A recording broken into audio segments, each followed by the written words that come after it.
मेरा नाम कंचन इनवाती है, वाइफ ऑफ जय कुमार इनवाती।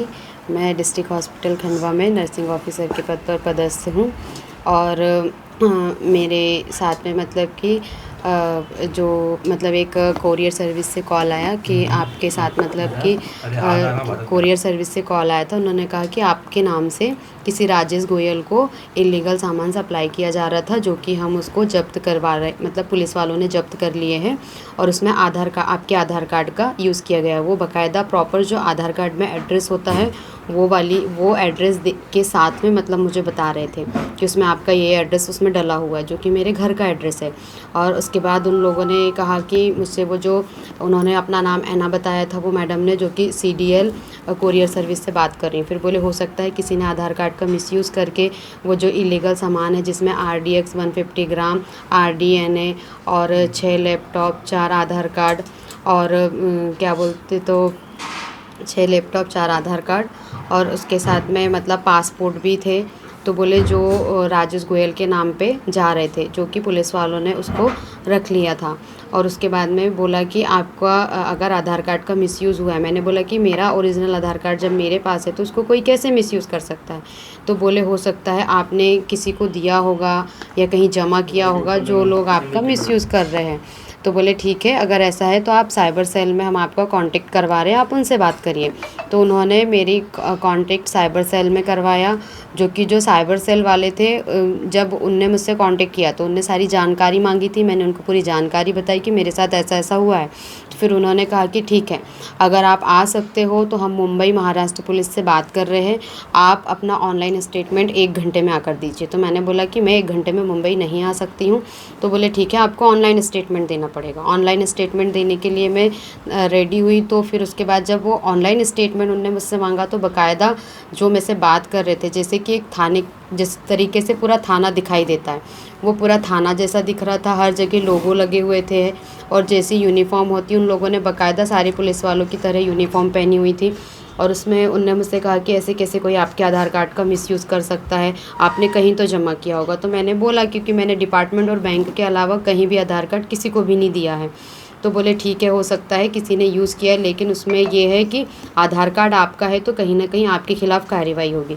बोले अब आगे हम हमारे DSP से आपकी बात कराते हैं, क्योंकि केस की पूरी तहकीकात वही करेंगे। तो वो बाकायदा चैम्बर में जाते हुए दिखाई दे रहा है कि वो DSP के चैम्बर में जा रहा है। और चैम्बर में जाने के साथ में पूरा जो DSP का चैम्बर जिस तरीके से होता है, वो चैम्बर भी बाकायदा उसी तरह दिखाई दे रहा था। और उसमें फिर उनने, जो DSP था, उनने बाकायदा मेरे से बात की और बोला कि बोले ठीक है, आपका मेरे से नाम वगैरह पूछा। फिर मैंने नाम बताया। फिर नाम पूछने के बाद में बोले कि देखिए, आपके आधार कार्ड का मिसयूज़ हुआ है या नहीं हुआ है, ये तो हम कार्रवाई करने के बाद ही बता पाएंगे। क्योंकि उसमें ऐसा है कि अगर बोले वो उदाहरण देने लगे कि अगर गाड़ी तुम्हारी है और एक्सीडेंट किसी और के द्वारा हो रहा है, तुम्हारे ड्राइवर के द्वारा हो रहा है, तो गाड़ी जिसके नाम पे वो फंसेगा बोले, या फिर जो गाड़ी चला रहा था वो फंसेगा। तो मैंने बताया कि गाड़ी जिसके नाम पे वो फंसेगा। तो बोले वैसे ही इसमें भी है कि आधार कार्ड आपका है, इसलिए आप फंस रहे हो इसमें पूरी तरीके से, कि आप इलीगल तरीके से ड्रग सप्लाई कर रही हो और आप नरेश गोयल के साथ मिली हुई हो। बाकायदा उनने उस आदमी की मेरी फ़ोटो भी, उस आदमी की मेरे पास फ़ोटो वगैरह शेयर की और सारा सब कुछ किया। और फिर उसके बाद मैंने बोला कि मेरा इससे किसी प्रकार का कोई लेना देना नहीं है, लेकिन वो इस चीज़ को मानने को ही तैयार नहीं थे। बोले ठीक है, अपना ओरिजिनल आधार कार्ड दिखाओ। उस समय मेरी फ्रेंड के यहाँ पे थी मैं, तो मेरे पास ओरिजिनल आधार कार्ड नहीं था। तो फिर मैं घर आई, घर आके मैंने उनको ओरिजिनल आधार कार्ड दिखाया। उस दौरान उन लोगों ने मेरी सहेली को देख लिया, जो कि कैमरे में आ गई। तो बोले ये कौन है? तो मैंने कहा ये मेरी फ्रेंड है। तो बोले इसका मतलब ऐसा ये भी हो सकता है कि ये भी तुम्हारे साथ इसमें शामिल हो, हम तुम्हारे कही गई बातों का भरोसा नहीं कर सकते। उस चक्कर में मेरी वजह से मेरी सहेली भी पिस गई। तो उससे उन लोगों ने इसका नंबर वगैरह ले लिया, उससे भी बात की। फिर उसको बोले कि तुम अपने रूम चले जाओ, अपने रूम में जाके तुमको रहना, उनको यहाँ पे अकेला रहने दो। तो मैं पूरे रूम में, मेरे रूम में मैं अकेली थी। उनने जब मुझसे बात किया तो उनने मेरे को ये कहा कि हम आपको पूरे समय भर कल तक हमारे मतलब कि सामने रखेंगे, अंडर ऑब्जर्वेशन में रखेंगे। ना आपको किसी से कॉल करना है, ना कांटेक्ट करना है, कुछ भी नहीं करना है। आपके दरवाजे बंद होना चाहिए, आप अपने अड़ोसी पड़ोसी किसी से भी बात नहीं कर सकते। क्योंकि वो लोग पूरे यूनिफॉर्म में थे और बाकायदा ऐसे पुलिस वालों की तरह दिखाई दे रहे थे। तो मैं ये सारी चीज़ें देख के मतलब बहुत ज़्यादा डर गई थी, घबरा गई थी और बार बार एक ही चीज़ की धमकी दे रहे थे, अगर तुमने कुछ करने की कोशिश की है, किसी को बताने की कोशिश की, तो वो ढेर सारी IP6 की धाराएं बताने लगे। और एक लेटर मुझे भेजा जिसमें कि अरेस्ट वारंट था कि हम तुम्हारी बातों का भरोसा नहीं करेंगे, जो तुम इलीगल काम कर रही हो।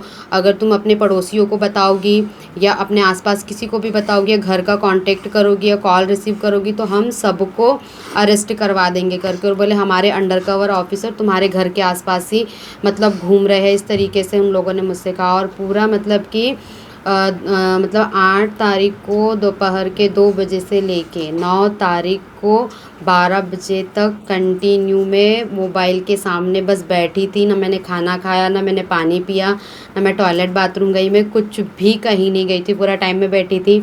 मेरे पापा कभी भी मतलब मेरे से बात किए बिना खाना नहीं खाते, लेकिन किसी का भी मैं फ़ोन नहीं उठा पा रही थी। अच्छा दीदी, कुछ पैसे की भी डिमांड करी थी या सिर्फ फ़ोन पे अरेस्टिंग उनने करके रखा था? पैसों की डिमांड मुझसे नहीं की थी, क्योंकि ऑनलाइन स्टेटमेंट मांगा था। तो ये हुआ था कि कुछ दिन पहले ही मैंने मेरे पूरे पैसे हस्बैंड के अकाउंट में ट्रांसफ़र कर दिए थे और मेरे सैलरी अकाउंट में मैंने पैसे नहीं रखे थे, केवल 400 रुपये रखे थे, उससे ज़्यादा मैंने सैलरी अकाउंट में पैसे नहीं रखे थे। तो उन्होंने मुझसे पैसे की डिमांड नहीं की कि तुम पैसे दो, पैसे की डिमांड उन्होंने मुझसे बिल्कुल नहीं की थी। बस वो मतलब कि कोशिश करते मेरे को वो पैसे के लिए बोलने की, लेकिन उस दौरान ये हो गया था कि मतलब मैं गेट नहीं खोल रही थी, तो मेरी दीदी घर वाले परेशान हो गए। फिर आजू बाजू जो मेरे साथ में ड्यूटी करते सबको कॉल वगैरह करने लगे, सब लोगों ने गेट ठोका, लेकिन मैं किसी का भी गेट मतलब नहीं ठोक रही थी। मकान मालिक का बेटा आया, पीछे गैलरी से वो लोग आए, उनने देखा तो वो बोले कि अगर आप उनको कुछ बताओगे या कोई जानकारी देंगे तो हम तुम्हारे घर वालों को अरेस्ट करा देंगे और जो तुम्हारे पड़ोसी हैं उनको भी अरेस्ट करवा देंगे। बोले आप किसी को भी कोई जानकारी नहीं दोगी कि आप हमसे बात कर रही हो करके। फिर मैंने उसको बोल दिया कि मैं ठीक हूँ। ये सुन के वो लोग वापस बाहर चले गए। फिर मैंने बजाज भैया की आवाज़ सुनी थोड़ी देर बाद में, तो मैं थोड़ी सी हिम्मत करके इस रूम तक आई हूँ अपने बेडरूम से। उसके बाद में मैं जब यहाँ पे आई तो फिर भैया ने बोले कि गेट खोलो। उसके बीच में जो आंटी है मेरे पड़ोस वाली दीदी की सासू माँ, वो मेरी गैलरी की खिड़की तक आई थी। तो मैंने वॉल्यूम बढ़ाया मोबाइल का ताकि आंटी सुने कि वो लोग मेरे से बात कर रहे हैं, ताकि आंटी आके दीदी को बताए या किसी को बताए। तो फिर आंटी ने वो चीज़ सुनी, फिर इधर इन लोगों को बोला कि उससे कोई तो भी फ़ोन पे बात कर रहा है करके। फिर उसके बाद में मैंने थोड़ी हिम्मत करके भैया की आवाज़ सुन के गेट को खोला। और फिर गेट खोलने के बाद में मेरी फ्रेंड भी आ गई थी, क्योंकि उसमें मेरी फ्रेंड फंस गई। उसको डराया धमकाया कि तुम तुम्हारी सहेली के साथ मिली होगी, तुम्हारे घर वालों को अरेस्ट करवा देंगे। तो उसने डर के कारण उसने 50,000 रुपये ट्रांसफ़र कर दिए थे। पैसे की डिमांड उन्होंने मुझसे ज़्यादा नहीं की, मतलब मेरे को पैसे के लिए नहीं बोला। उनको वो लोग मुझे बार बार यही बोल रहे थे कि तुमको अंडर ऑब्जर्वेशन में रखना है, तुमको अगर तुमने कुछ बताने की कोशिश की किसी को या कुछ करने की कोशिश की, तो हम तुम्हारी फैमिली को, जो पड़ोसी जो तुमसे बात करेंगे या तुम जिससे भी कांटेक्ट करना चाहो, हम सबको देख रहे, सारे लोग हमारी निगरानी में हैं, हम सबको अरेस्ट करवा देंगे बोले। और मुझे ये तक बोला था कि आप अपने रूम में नहीं रह सकती, आप जाके किसी होटल में रहिए। लेकिन मैंने होटल में रहने से मना कर दिया। मैंने बोला कि यहाँ पे आसपास कोई होटल भी नहीं है, कुछ नहीं है, बहुत बैकवर्ड एरिया है ये, और यहाँ पे जितने भी होटल है सारे खाने पीने वाले लोग हैं, तो मैं किसी होटल में नहीं जाऊँगी। अगर आपको जो भी करना है, मेरे पीछे जो पुलिस वाले जितने लगवाना आप सब जो करना है कर लीजिए, लेकिन मैं रहूँगी मेरे रूम में, यहाँ से मैं कहीं नहीं जाऊँगी। अच्छा, इस बीच आपके मोबाइल पे कोई OTP या ऐसी कोई चीज़ हुई? OTP वगैरह कुछ नहीं आया, लेकिन उस बीच में ये हो रहा था कि मैं किसी को कांटेक्ट नहीं कर पा रही थी। मैंने 2 बार मेरे हस्बैंड को कॉल करने की कोशिश की, लेकिन मोबाइल बंद बता रहा था, जबकि उनका फ़ोन चालू था। और मतलब कि मेरे भाई ने मुझे मैसेज किया, तो मैं उसको, जो उनने मेरे को अरेस्ट वारंट और जो स्क्रीनशॉट मैंने ली थी, मैंने उसको भेजने की भी कोशिश की, लेकिन किसी को कुछ शेयर भी नहीं हो रहा था। और जो लोग मुझे कॉल कर रहे थे उनके कॉल भी मैं रिसीव नहीं कर पा रही थी। तो आपका मोबाइल भी हैक कर लिया? हाँ, मतलब कि उस दौरान ना आप किसी को कॉल कर पा रहे, ना मैसेज कर पा रहे। अगर किसी का, क्योंकि मैंने सोचा कि मैं अपनी दीदी को ही मैसेज कर देती हूँ ताकि वो किसी को जानकारी दे दे, लेकिन किसी को मैसेज भी नहीं सेंड हो रहे थे कि मैं मैसेज कर पाऊँ किसी को। अब पुलिस में शिकायत कर दी हमने? हाँ, मैं मतलब कि भैया ने ले गए थे SP ऑफिस में, हमने सर को भी जानकारी दी, और साइबर सेल में मतलब गायत्री सोनी मैम है, उनके पास भी पूरी जानकारी हमने दी थी, और वहाँ पे हमने कंप्लेन भी करवाया है, जिसकी पूरी आगे पूरी कार्रवाई हो रही है। का मामला है सर, क्या है पूरा मामला और उसमें क्या कार्रवाई की जाएगी? एक यहाँ पे खंडवा शहर में डॉक्टर महिला हैं, जिनके द्वारा कल पुलिस अधीक्षक कार्यालय में आके शिकायत की गई, और ये बताया गया कि एक दिन पूर्व में दोपहर 2 बजे से लेके कल सुबह 11 बजे तक उनको लगातार कुछ अज्ञात लोगों द्वारा पहले व्हाट्सएप कॉल की गई, फिर वीडियो कॉल करके उनको कहीं भी जाने से रोका गया। साथ ही ये उनको बताया गया कि एक पार्सल प्राप्त हुआ है जिसमें उनके आधार का उपयोग करते हुए लैपटॉप, मोबाइल और अन्य सामग्रियां जब्त हुई हैं और उन्होंने अपने को पुलिस अधिकारी के रूप में प्रतिरूपित किया था। महिला के उसमें फ़ोन पे अन्य डिटेल भी मांगी गई, उनको डीएसपी से बात कराने की भी बात कही गई। लेकिन कल जब उन्होंने हिम्मत जुटाई और फिर उसके बाद अपने परिचित को फ़ोन किया, उनके द्वारा मुझे फ़ोन करके बताया गया तो कोई भी उन्होंने पैसे का ट्रांजैक्शन कल उसमें नहीं किया था। उस शिकायत को मैंने साइबर सेल को जांच के लिए दिया है। जांच में यह अभी प्राथमिक रूप से आया है कि अलग अलग जगहों से, उड़ीसा और पंजाब, 2 जगहों से उनको कॉल किए गए थे। उसकी और हम लोग डिजिटली जांच कर रहे हैं कि ये कौन लोग हैं जिनके द्वारा इस तरह का काम किया जा रहा है। इस संबंध में मैं आप सभी को के माध्यम से खंडवा के सभी आम जनता से भी ये निवेदन करूंगा कि पुलिस में डिजिटल अरेस्ट जैसी कोई भी प्रावधान नहीं है। यह बिल्कुल ही फेक एक पूरी प्रक्रिया है जिसको ऑनलाइन प्लेटफॉर्म से जगह जगह किया जा रहा है। इस संबंध में लगातार पुलिस के अलग अलग अधिकारियों द्वारा, मेरे द्वारा भी एडवाइजरी जारी की गई है। पुनः मैंने कल इसमें और विस्तार से एडवाइजरी जारी की। साथ ही आपको ज्ञात होगा गत पक्ष में ही माननीय प्रधानमंत्री जी ने भी इसमें मन की बात में डिजिटल अरेस्ट जैसा कोई भी वैधानिक प्रावधान नहीं होता है और सबको इससे सतर्क रहने के लिए बताया था। मैं आपके माध्यम से कहना चाहूँगा कि कोई भी इस तरह से व्हाट्सएप कॉल अज्ञात नंबरों से अगर आते हैं तो उनको बिल्कुल नहीं उठाना चाहिए।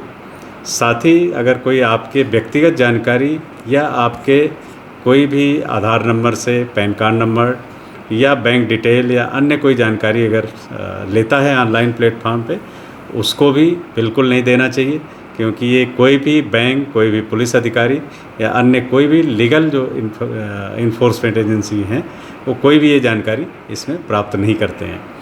साथ ही जितने इस तरह के ऑनलाइन मोड पे होते हैं, चाहे वो आपको कॉलिंग करके करें, वीडियो कॉल करके, कई बार सेक्सटॉर्शन का भी घटनाएं आती हैं, उसको ब्लॉक कर देना चाहिए।